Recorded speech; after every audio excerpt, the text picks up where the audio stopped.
Hi guys! 2 weeks ago I talked about dealing with plagiarism. It was more of an emotionally driven video rather than a hey look, this is how you deal with it. I mean, I talked a couple of bits about what you could deal with, but on the whole it was just hey look, this has happened, this is how it's made me feel, if you've had it happen to you, feeling like this is perfectly normal, that sort of thing. However, since then two things have happened. The first is that the plagiarist decided, you know what?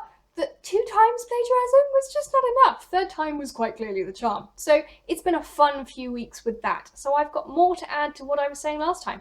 The second thing is that a lot of people have been asking me to talk in greater detail about what you can do if you're plagiarised, how to prevent it, and how to then tackle it. So here is my step-by-step guide to dealing with plagiarism. First thing, make sure that you have some sort of copyright on your blog. Make sure that there is something declaring that this is yours. Most people would understand that if it's posted on your blog, it's yours and not to steal it, but apparently some people don't have any common sense. So there are a couple of banners that you can put up, things like Copyscape. This work is protected by Copyscape. This work is protected by Creative Commons attribution. I'm including links to everything I talk about down below, so if you're interested and you want to follow up, go click on the links. These things, if you display them on your blog, they will help discourage some people from plagiarising, but also they are there for you to point out and go, hey, I said quite clearly on my blog that this was mine, you shouldn't have stolen. Next thing is to check for plagiarism regularly. Use a plagiarism checker. Check your reviews to make sure you're not accidentally plagiarising anybody without meaning to. But also, every now and again, run your reviews through a plagiarism checker just to make sure that no one has stolen anything from you, because otherwise you might not ever find out. If you see a suspect review, you can also run that through a plagiarism checker and just double check if you suspect plagiarism, whether there actually is any, and it's just really useful to just use this as a tool fairly regularly in your blogging schedule. Again, link below. Next thing, if you find out you've been plagiarised, the very first thing you do before anything, take a screenshot of the review, because the person may panic and remove it or edit it, so you want proof of the original plagiarised review that you have found of yours to say, this was what was originally posted. This is what was plagiarised from mine. It is a very useful tool. Make sure you have one. Once you've done that, contact the plagiarist. Say, hey look, you plagiarised me. Stop it. Take it down now. For most people, this would be where it would stop. That's well and good and fabulous. However, some people don't apparently have any brain cells. So if they either refuse to take it down, or they only change a couple of words and pretend that it's still theirs. Just a quick side note actually here. Plagiarism can be copy and pasting word for word, can also be paraphrasing and just taking most of it and changing a couple of words. Check your definitions of plagiarism before you start arguing that what you've done isn't plagiarism, because if you've just changed a couple of words, yeah, it still is. So they've either not taken it down, or they've changed a couple of words and are pretending it's all fine now, or they're just ignoring you, or it's all gone horribly wrong. What next? If the review is on Goodreads, contact Goodreads. If the reviewer has said that they received a copy through NetGalley, contact NetGalley. If it's hosted on WordPress, contact WordPress. If it's hosted on Blogspot, contact Blogspot. None of these places will tolerate plagiarism. They will want to hear from you. They will help you. They will be incredibly kind and lovely. So contact them. Say this has happened. This is my proof. Please help me. That would probably be the next point that most people would stop, and it would be the end of it. So we're into the big guns territory now. This is stuff that most people will never have to deal with, but I want to talk about it a little bit in case you do ever hit this point. You have my sincere condolences if you do. For some people, this would be a step too far, so this is a debatable step.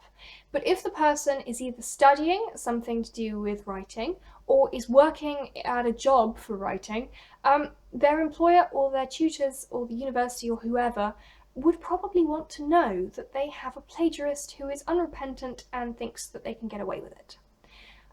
As I said, that might be a step too far for some people, but if the situation's reached this point, it's pretty damn severe by now. So you might want to contact them and say, look, this has been happening. Here is all my proof. Just thought you should know. You probably won't hear anything back from them apart from thank you for bringing it to our attention, because that's in their court now. But it's important, particularly with some things, if the person works in writing or is studying writing, that these people know, because it's not cool that someone is thinking that plagiarism is okay. Next step, cease and desist letter. A simple Google search will give you hundreds of templates for cease and desist letters, and you can tailor it specifically for your situation. It's a wonderful legal sounding letter thing with an agreement, and you fill in the blanks and you say, hey look, you person have plagiarized this, you are to take it down, you are not to re-plagiarize me, and you are to sign the agreement, and in return I will not sue you, basically. It's a binding legal agreement between you and the plagiarist that if the plagiarist repents and stops, then you won't take further action. Normally this would be enough to scare people and go, okay, what I've done is actually not okay, and they will stop. They will sign the cease and desist, they will take everything down, everything's hunky-dory, yay. It's also quite interesting to note that in the cease and desist it states how much willful copyright infringement can cost you. I think in the States, willful copyright infringement can be up to $150,000 per plagiarized piece. If you are thinking of plagiarizing, just bear that in mind.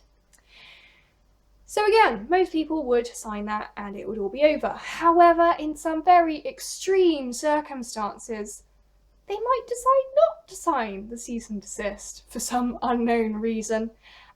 In which case, the next thing you do is contact a solicitor or a lawyer or an attorney, depending what country you're in.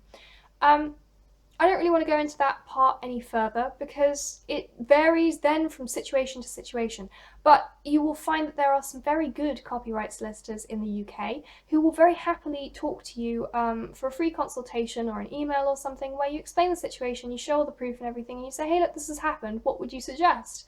And then they can advise you, and then you go from there. That is the most extreme case of plagiarism ridiculousness.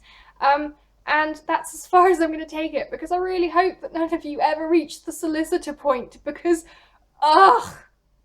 so those are my steps for dealing with plagiarism. I have included links below, go and check them out. If you want to talk about it further, comments below, please hit me up. I will be very interested to talk to you guys.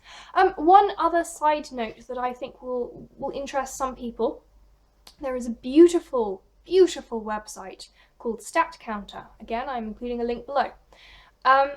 StatCounter, once you've installed it on your blog, will keep track of people who are visiting. It won't tell you their names or anything like that, but it will tell you their IP address, what pages they visited, when they visited them, how long they visited them for, which can be very interesting if you hit the upper end of my steps for dealing with plagiarism. Having a record of this person spending an hour or so checking out your review after sending a cease and desist, that could be useful, very useful. So install that on your blog. It helps you to keep track of anything like that. So those are my steps for dealing with plagiarism. I sincerely hope you never have to use them, but if you do, I really hope that this was useful. Next week I will not be talking about plagiarism because I've had enough of it by now, quite frankly. So yeah, that's me done for this week. I hope you guys have a lovely plagiarist-free weekend, and I would love to hear from you guys in the comments if you have anything you want to talk about, anything you want to discuss, or any comments in general on the video. And I will see you guys next Friday.